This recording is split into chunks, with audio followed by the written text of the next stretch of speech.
मुर्दाबाद मुर्दाबाद। होश में आओ, होश में आओ। नहीं चलेगी, नहीं चलेगी। होश में आओ, होश में आओ।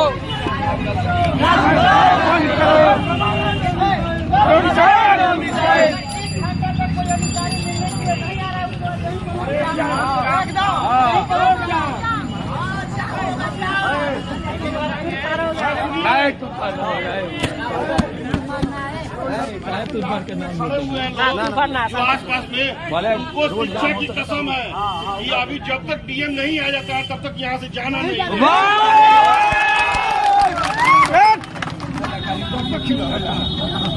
कसम लगाई तो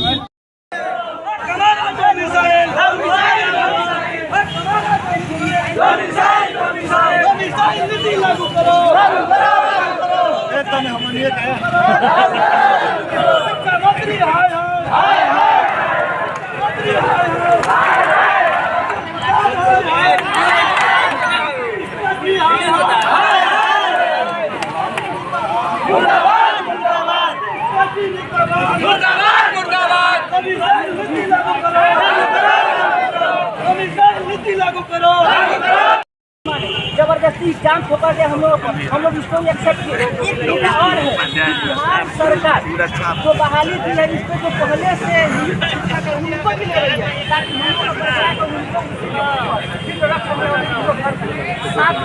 एक बात कहना चाहूँगा बिहार सरकार से डोमिसाइल नीति को लागू करे, केवल बिहार के बच्चों के लिए रहेगा। ऐसा नहीं होता है तो हम रोड से लेकर के संसद तक डंका से डंका बजाने का काम करेंगे। जय हिंद, जय। आप जुड़े हुए हैं जीएम एजुकेशन में। आज प्रदेश के तमाम अभ्यर्थी के बीच चर्चा करेंगे कि किस परिस्थिति में बिहार सरकार समाप्त की है डोमिसाइल और क्या प्रभाव पड़ेगा शिक्षक बहाली पर। अब चर्चा करते हैं कि डोमिसाइल नीति क्या है। डोमिसाइल नीति और में किसी भी सरकारी नौकरी में वहाँ के जो राज्य के नागरिक हैं उसे नौकरी में मिलता है पूर्णतः अधिकार। इसमें भी भारत के विभिन्न राज्यों में डोमिसाइल नीति अलग अलग है। जैसे केरल और पश्चिम बंगाल में कोई डोमिसाइल नहीं है। पूरे देश के नागरिक इसके राज्य के बहाली में कर सकता है अप्लाई। तो दूसरी तरफ बहुत सारे राज्य हैं जिसमें जैसे गुजरात हो गया, राजस्थान हो गया, या इस तरह से जो प्रदेश है उसमें ग्रुप सी के बहाली में डोमिसाइल 100% लागू है। हम झारखंड का उदाहरण दें। झारखंड में विगत दिनों में हाल ही में शिक्षक बहाली हुई है, उसमें प्राथमिक बहाली में पूर्ण रूप से डोमिसाइल लागू है, जबकि हाई स्कूल की बहाली में 10% दूसरे देश के दूसरे राज्यों से अभ्यर्थी कर सकते हैं अप्लाई। आप देखिए उत्तराखंड का या उत्तर प्रदेश का। उत्तर प्रदेश और उत्तराखंड में जो बहाली होती है उसमें अलग अलग नियम है।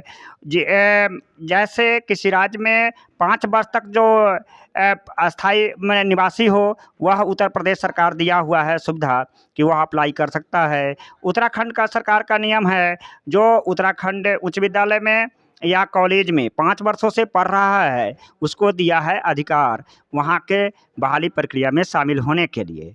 अब आता है परिस्थिति बिहार में। बिहार में आप जानते हैं कि 2006 से जो पहले शिक्षक की बहाली होती थी उसमें डोमिसाइल लागू नहीं था। आगे चल कर के डोमिसाइल का हम लोगों के द्वारा जो प्रदेश के अभ्यर्थी हैं खास करके जो पहली जो अभी जो छठा चरण की बहाली हुई है उसमें कोई डोमिसाइल नीति लागू नहीं था। काफ़ी संघर्ष करना पड़ा और उसके बाद डोमिसाइल लागू हुआ, नियमावली बनी, डोमिसाइल का लागू हुआ। अब आखिरकार डोमिसाइल को क्यों की है बिहार सरकार समाप्त, इसके संदर्भ में समझना है। आपने देखा है कि अभी शिक्षा मंत्री का बयान आया है कि राज्य में जो अभ्यर्थी है साइंस में, अंग्रेजी में जितनी रिक्तियां हैं उतनी अभ्यर्थी नहीं है, उनका कहना है। और +2 की बात नहीं कहे हैं। राज्य में साइंस फैकल्टी में, अंग्रेजी फैकल्टी में +2 में भी जिस समय इसी के विलंब के कारण नियमावली बनने में और बहाली प्रक्रिया में विलंब हुआ था। +2 में कहा जाता था पहले कि जितनी रिक्तियां हैं बिहार में उतना +2 के अभ्यर्थी में कोई बहाली नहीं है। आपको पता होनी चाहिए कि केंद्रीय दक्षता परीक्षा में किसी भी प्रकार का हाई स्कूल और इंटरमीडिएट के लिए दक्षता परीक्षा नहीं होती है अभी तक। लेवल 1 लेवल 2 की परीक्षा तो होती है। अलग अलग देश के अलग अलग राज्य सरकार जो है वह इंटरमीडिएट के लिए और हाई स्कूल के लिए मीन्स की लेवल 3 और लेवल 4 का एग्जामिनेशन लेती है, जिसको हम स्टेट दक्षता परीक्षा कहते हैं। STT के नाम से बिहार से जाना जाता है। सेंट्रल दक्षता परीक्षा होता नहीं है। तो अब जो अगर डोमिसाइल नहीं होगा तो इस डोमिसाइल का नियम है, डोमिसाइल अगर ब्रेकिंग भी होता है तो राज्य सरकार अपनी अपनी बहाली प्रक्रिया में अलग अलग कोटा आरक्षित कर रखा है पूर्व से। बिहार को लीजिए तो 59.95% आरक्षित कोटा है। इसमें तो किसी भी तरह का उस कैटेगरी के ही अभ्यर्थी अप्लाई करेंगे। अब आ जाती है 40.5% की बात है।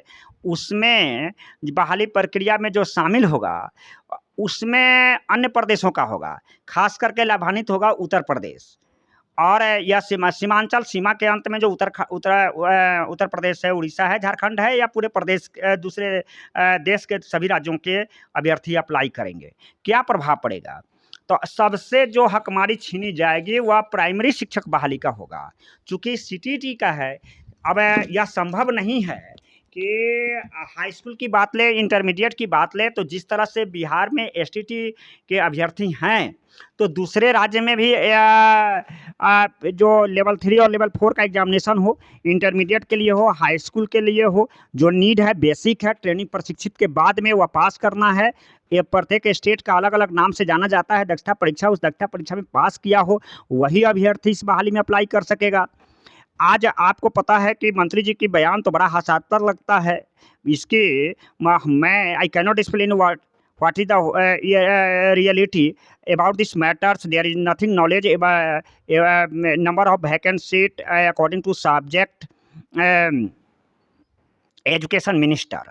चूँकि शिक्षा मंत्री को किसी प्रकार की हम ना समझते हैं कि नॉलेज में इस बात को या संज्ञानता में नहीं होगी, तभी तो इस तरह का बयान दिए हैं। आप जानते हैं जो अधिकतम उम्र के अभ्यर्थी जो छूट रहे हैं उसमें जो हमारे पास डाटा है उसमें साइंस और मैथमेटिक्स के ही ग्रेजुएट अभ्यर्थी हैं, जिसको एज सीमा पार कर चुका है। हम लोगों ने ज्ञापन दिया है हर जगह और एक भी नहीं सुनी है सरकार। अब आशा जगी है केवल कोर्ट पर, कोर्ट के ही से ही होगा। हम अभ्यर्थियों को इस माध्यम से कहना चाहते हैं, GM एजुकेशन शिक्षा जगत से जुड़ी समस्याओं को रूबरू कराते आया है और आपकी बात को अपने चैनल के माध्यम से सभी को इंगित कराते आया हूं। फैसला समस्या आपका, फैसला सरकार को लेना है या सबक सिखाना ही जनता के माध्यम से कि क्यों, क्या कारण है कि साइंस और अंग्रेजी के ग्रेजुएट अभ्यर्थी भी एज सीमा के कारण इस बहाली प्रक्रिया में वंचित हो रहे हैं। तो दूसरी तरफ बिहार के शिक्षा मंत्री डॉक्टर चंद्रशेखर जी कहते हैं कि बिहार में क्वालिटी जो टीचर नहीं है, साइंस फैकल्टी में अभ्यर्थी कम है, इसलिए हमें डोमिसाइल का ब्रेकिंग करना पड़ रहा है। वास्तविकता तो यह है कि सरकार अपनी जीत पर अड़ी हुई है, खिचड़ी पका रही है इस नियमावली में। आप जानते हैं क्या यह नियमावली होगा? जिस नियमावली में आप प्रशिक्षित हुआ और पास किया नहीं, उसको सीटेट में मौका दिया गया, फिर BPSC आयोग की परीक्षा में दिया गया। यह मिटाना चाहती है इस दाग को कि सरकार BPSC आयोग का था कि 7 लाख अभ्यर्थी जुटेंगे, 4 लाख तो केवल नियोजित टीचर है, कोई न कर रहा है अप्लाई। एक तरह से यह नियमावली प्रक्रिया को बहिष्कार कर रही है नियोजित टीचर्स, और तब बचा और आम अभ्यर्थी में उतनी संख्या अप्लाई नहीं कर रहा है। एक तरह से नियमावली का हो रहा है विरोध और अभ्यर्थी के द्वारा कहा जा रहा है कि यह नियमावली नहीं काला पानी है, कोई कहता है लाल पानी है। सरकार जवाब देने के लिए नहीं है। आप जाइए, अभ्यर्थी जब जाता है तो कहता है सीटेट के सेंट्रल दक्षता की कोई गारंटी नहीं है, बिहार की दक्षता की गारंटी है, उसको एज रिलैक्सेशन दूंगा। और एज रिलैक्सेशन के आड़ी बांध करके और अभ्यर्थी को परीक्षा से किया जा रहा है वंचित। और साइंस ग्रेजुएट और अंग्रेजी ग्रेजुएट ही सभी बेकार हैं। इसका मतलब है शिक्षा मंत्री का बयान पूर्ण रूप से व्यंग्यात्मक है और यह भद्दा मजाक है। क्वालिटी की बात करता है बिहार सरकार। क्वालिटी क्या है? A property which is decided fitness for application, that is quality. Education की जो प्रॉपर्टीज है, एजुकेशन की जो क्वालिटी है, बिहार के अभ्यर्थी में क्वालिटी काफ़ी हाई इंटेलिजेंसी है। उस इंटेलिजेंसी को केवल यूटिलाइजेशन की ज़रूरत है। मैं अभी भी अपील करता हूँ, समय नहीं गया है। आप बहाली प्रक्रिया के बीच में आपका 8वां संशोधन है, या हवाई बनाने वाले नियमावली जो हवाई जहाज़ में बैठकर बनाए हैं, यह एसी में बंद बैठने वाला जरा सा फिर डोमेन में रख दीजिए, डोमेन पर पब्लिक डोमेन में रख दीजिए और अभ्यर्थी की बात को मानिए और अभ्यर्थी की समस्या को सुनिएगा, तो मंत्री जी और मुख्यमंत्री नीतीश कुमार की आंखें खुल जाएगी और अभ्यर्थी कितना है, किस विषय में है, सबको पता चल जाएगा। चूँकि नियमावली कहता है जिस पर आपको बनाना है और जिस अभ्यर्थी को उसमें भाग लेना है, उस दोनों के उसकी जो समस्याएं हैं उसको सुनिए। असर तो तब होता है, मैंने एक कविता लिखा था कि सचिवालय जाकर देखो क्या कठिनाई होता है। आपकी एप्लीकेशन आप आशा के साथ जाते हैं, जमा करते हैं और वहाँ के पदाधिकारी रिसीविंग ले करके भी उस एप्लीकेशन पर कभी नज़र नहीं डलाते हैं, फाड़ करके फेंक देते हैं। तो इसको क्या पता होगा? यह नीतीश कुमार और चंद्रशेखर जी को आंखें खुलनी चाहिए। आने वाला है चुनाव, जनता देगी जवाब। मैं एक अभ्यर्थी के नाते इस बात पर नहीं कहना चाहता हूं। मैं कहना चाहता हूं कि कभी भी बिहार बहाली प्रक्रिया में यह 7वां 8वां संशोधन है। आप NIOS का पहला लड़ाई हुआ था और हमारे अधिवक्ता ने ही केस जीता था कि बहाली प्रक्रिया में नहीं होगा नियमावली में संशोधन। यह बहाली प्रक्रिया चल रही है और 8वां संशोधन है। न्यायालय में दरवाज़ा खटखटाइए, आंदोलन का बिगुल बजाइए। यह बिहार की हुंकार है, अभ्यर्थी का आवाज़ है और आप निश्चित तौर पर डोमिसाइल को फिर लाइएगा और इसमें कहीं भी शंका और संदेह नहीं है। बने रहिए GM एजुकेशन में। सुनिए इस संदर्भ में शिक्षा मंत्री का बयान और अभ्यर्थी का आंदोलन किस तरह से होता है। धन्यवाद। आपका साथी त्रिपुरारी झा, प्रदेश अध्यक्ष CTT अभ्यर्थी संघ बिहार प्रदेश। तो बिहार की राजधानी पटना से बड़ी खबर सामने आ रही है। यहाँ शिक्षा मंत्री चंद्रशेखर का बयान सामने आया, जहां शिक्षक नियमावली में संशोधन पर इन्होंने सफाई दी है। रिक्तियां ज्यादा होने के कारण यह फैसला लेना पड़ा। शिक्षा मंत्री का बयान, पहले अंग्रेजी, गणित और विज्ञान के अभ्यर्थी नहीं मिलते थे, सीट खाली रहने के कारण इस तरह का निर्णय लिया गया। तो बड़ा बयान दिया इन्होंने शिक्षक नियमावली को लेकर के। टैलेंटेड अभ्यर्थी इस बहाली प्रक्रिया में शामिल होंगे। तो बड़ा बयान शिक्षा मंत्री की तरफ से राजधानी पटना से इस वक्त शिक्षा मंत्री ने शिक्षक नियमावली में संशोधन को लेकर के सफाई दी है। रिक्तियां ज्यादा रहने के कारण यह फैसला लिया गया, उन्होंने कहा। और आगे कहा कि पहले अंग्रेजी, गणित और विज्ञान के अभ्यर्थी नहीं मिलते थे, इसी वजह से सीट खाली रहने के कारण इस तरह का निर्णय लिया गया है। टैलेंटेड अभ्यर्थी इस बहाली प्रक्रिया में शामिल होंगे। तो इस वक्त की बड़ी खबर सामने आ रही है। बिहार की राजधानी पटना से शिक्षा मंत्री चंद्रशेखर का बयान सामने आया है। शिक्षा मंत्री चंद्रशेखर ने कहा कि शिक्षक नियमावली में संशोधन पर उन्होंने सफाई दिया है। रिक्तियां ज्यादा रहने के कारण यह फैसला लिया गया है। पहले अंग्रेजी, गणित और विज्ञान में अभ्यर्थी नहीं मिलते थे, लेकिन अब इस बहाली से और इस संशोधन से बड़े पैमाने पर टीचर्स इस वैकेंसी में आ सकते हैं। सीट खाली रहने के कारण इस तरह का निर्णय लेना पड़ा है। तो बड़ी खबर राजधानी पटना से। विभिन्न राज्यों के जो टैलेंटेड छात्र हैं, बेरोजगार हैं, इसमें भाग लेंगे।